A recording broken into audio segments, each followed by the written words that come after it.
শূন্য থেকে শুরু করে প্রথম $10,000 আর তারপর সেই টাকাকে সম্পদে পরিণত করা, এটা কি সম্ভব? আজকের আলোচনায় আমরা ঠিক এই বিষয়টারই একটা কমপ্লিট ব্লুপ্রিন্ট দেখব। এটা কিন্তু শুধু টাকা আয় করার গল্প না, এটা নিজের স্কেল আর মাইন্ডসেটকে একেবারে বদলে ফেলার একটা জার্নি। তো চলুন শুরু করা যাক। কথাটা কার জানেন? মার্ক টিলবেরির, একজন সেলফ মেড মিলিয়নের, যিনি একদম জিরো থেকে শুরু করেছিলেন।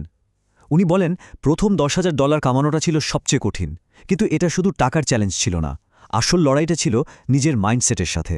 আর একবার ওই মাইলফলকটা পার হওয়ার পর ব্যাস সবকিছু বদলে গেল। তো এই যে $10,000 কথা আমরা বলছি, এটা কিন্তু শুধু একটা নাম্বার না, এটা একটা প্রুফ। কিসের প্রুফ? এটা প্রমাণ করে যে টাকা আয় করাটা কোনো ম্যাজিক বা লাকের ব্যাপার না, এটা একটা স্কিল, এমন একটা স্কিল যা যে কেউ শিখতে পারে এবং মাস্টার করতে পারে। আচ্ছা, তাহলে আমাদের আজকের জার্নির রোডম্যাপটা একবার দেখে নেওয়া যাক। আমরা $10,000 চ্যালেঞ্জ দিয়ে শুরু করব, এরপর দেখব আয়ের 4টে পথ, অনলাইন সার্ভিসের সুবিধা কী, স্কিল পিরামিড ব্যবহার করে কিভাবে আয় বাড়ানো যায়, আর সবশেষে আয় থেকে কিভাবে সম্পদ তৈরি করতে হয়। চলুন এগোনো যাক। শুরুতেই আসি $10,000 চ্যালেঞ্জ নিয়ে। কেন এটা এত জরুরি একটা ফিনান্সিয়াল গোল? দেখুন, টাকা নেই, স্ট্রেস হচ্ছে, জীবনে আটকে গেছি, এই চক্রটা ভাঙা কিন্তু খুব কঠিন। আর এই $10,000 টার্গেটটা হলো ঠিক সেই চক্র থেকে বের হয়ে আসার প্রথম আর সবচেয়ে জরুরি একটা স্টেপ। বেশ, এবার আসা যাক উপার্জনের 4টে পথে। টাকা এর তো হাজারটা উপায় থাকতে পারে, তাই না? কিন্তু আমাদের সোর্স মেটেরিয়াল সবগুলোকে খুব সুন্দর করে 4টে মূল ভাগে ভাগ করেছে। আর ঠিক পথটা বেছে নেওয়াই কিন্তু সাফল্যের আসল চাবিকাঠি। এই টেবিলটা একটু খেয়াল করলেই আমরা পুরো ব্যাপারটা বুঝতে পারব। দেখুন, 4টে পথ। ইন পার্সন সার্ভিস, মানে ধরুন গাড়ি ধোয়ার কাজ, এতে দ্রুত ক্যাশ আসে, কিন্তু আয় একটা জায়গায় গিয়ে আটকে যায়। আবার লোকাল প্রোডাক্ট, মানে কোনো শখের জিনিস বানানো, বেশ মজার, কিন্তু আয় খুব ধীর। গ্লোবাল প্রোডাক্ট, যেমন ড্রপশিপিংয়ের অনেক সম্ভাবনা আছে, কিন্তু শুরুটা খুব স্লো। আর সবশেষে অনলাইন সার্ভিস, বিশ্বজুড়ে ক্লায়েন্ট আর প্রফিট মার্জিন দেখুন, 70 থেকে 80%। বোঝাই যাচ্ছে আমাদের ফোকাসটা কোথায় থাকবে। আর ঠিক এখানেই আমরা চলে আসছি আমাদের পরের সেকশনে, অনলাইন সার্ভিসের সুবিধা। কেন আজকের দিনে $10,000 পৌঁছানোর জন্য এটাই সবচেয়ে ফাস্ট ট্র্যাক? চলুন দেখি। এই চার্টটা দেখুন, পার্থক্যটা কি চোখে পড়ছে? অনলাইন সার্ভিসে প্রফিট মার্জিন 70 থেকে 80%, আর অন্যদিকে ফিজিক্যাল প্রোডাক্টে মাত্র 20 থেকে 30%। মানেটা খুব সিম্পল, অনলাইন সার্ভিসের মাধ্যমে যা আয় হবে তার সিংহভাগই নিজের পকেটে থাকবে। তাহলে প্রশ্ন হল, নিজের জন্য সঠিক অনলাইন সার্ভিসটা কিভাবে খুঁজে বের করা যাবে? এর জন্য নিজেকে 3টে সহজ প্রশ্ন করা যেতে পারে। প্রথমত, কোন কাজে দক্ষতা আছে?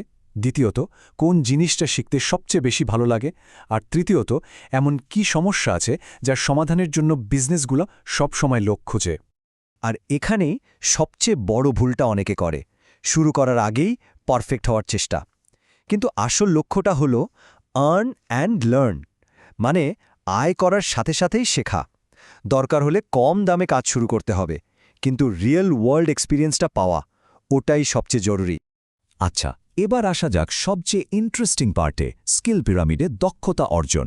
এটা এমন একটা ফ্রেমওয়ার্ক যা একটা অনলাইন সার্ভিস থেকে আয়কে $10,000 নিয়ে যাওয়ার জন্য একটা মাস্টার প্ল্যানের মতো কাজ করে। এই পিরামিডের 4টে লেভেল আছে। 1. পজিশনিং, মানে নিজেকে সঠিক জায়গায় প্লেস করা। 2. লিভারেজ, সময়ের বদলে রেজাল্টের জন্য চার্জ করা। 3. রিচ, এমন অবস্থা তৈরি করা যাতে ক্লায়েন্ট নিজেই আপনার কাছে আসে। আর 4. অটোমেশন, সিস্টেম ব্যবহার করে নির্ভরযোগ্য হয়ে ওঠা। প্রথমেই আসি পজিশনিংয়ে। এর মানে হল নিজেকে এমন জায়গায় নিয়ে যাওয়া যেখানে টাকা আছে। একটা উদাহরণ দিই, ধরুন একজন ভিডিও এডিটর, একজন ছোট ইউটিউবারের জন্য কাজ করে যে টাকা পাওয়া যাবে, একজন সফল এন্টারপ্রেনারের জন্য কাজ করলে তার চেয়ে বহুগুণ বেশি আয় করা সম্ভব। কেন? কারণ বিজনেসগুলো তাদের সমস্যা সমাধানের জন্য টাকা খরচ করতে পিছপা হয় না। আর এখানেই আসে লিভারেজের ম্যাজিক। ঘন্টার হিসেবে টাকা নিলে কি হয়? আয়টা সময়ের মধ্যে বাধা পড়ে যায়, আর ক্লায়েন্টও চায় যত কম সময়ে কাজ হয়।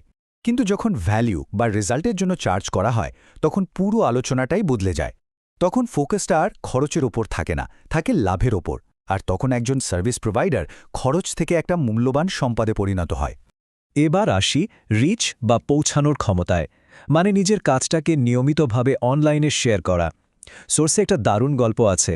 একজন গ্রাফিক ডিজাইনার স্রেফ মজার ছলে টিকটকে নিজের কাজের প্রসেস শেয়ার করত, আর কি আশ্চর্য, সেখান থেকে এসে বড় বড় ক্লায়েন্ট পেয়ে যায়। মানে ক্লায়েন্টের পেছনে দৌড়াতেও হচ্ছে না, ক্লায়েন্টরাই তাকে খুঁজে বের করছে। কিন্তু জানেন এই সব কিছুর ওপরে কি আছে? এই কোডটা দেখুন, ট্যালেন্ট বা ক্যারিজমা নয়, নির্ভরযোগ্যতাই আপনাকে সবার থেকে আলাদা করে তুলবে। কতটা কিন্তু 100% সত্যি। গোছানো থাকা আর ঠিক সময়ে কাজ ডেলিভারি দেওয়া, লং রানে এটাই সবচেয়ে বড় পরিচয় তৈরি করে দেয়। আর নির্ভরযোগ্য থাকার সেরা উপায় হলো অটোমেশন। যারা টপ আর্নার তারা কিন্তু মেমোরির ওপর ভরসা করে না। তারা ক্লায়েন্ট ম্যানেজ করার জন্য, প্রজেক্ট ট্র্যাক করার জন্য সিআরএমের মতো সিস্টেম ব্যবহার করে। এর ফলে কোনো ডেডলাইন মিস হয় না, আর ক্লায়েন্টের কাছেও একজন সত্যিকারের প্রফেশনাল হিসেবে পরিচিতি পাওয়া যায়। তো $10,000 আয় করার পথটা তো আমরা দেখলাম, কিন্তু এখানেই তো শেষ নয়। আসল খেলাটা শুরু হয় এরপর। কিভাবে এই আয়কে সম্পদে পরিণত করা যায়, আর এর জন্য দরকার একটা বড় মাইন্ডসেট শিফট।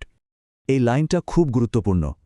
ধনীরা তাদের আয় খরচ করে ফেলে, কিন্তু যারা ওয়েলদি বা সম্পদশালী তারা তাদের আয়কে ব্যবহার করে আরও টাকা তৈরি করার জন্য।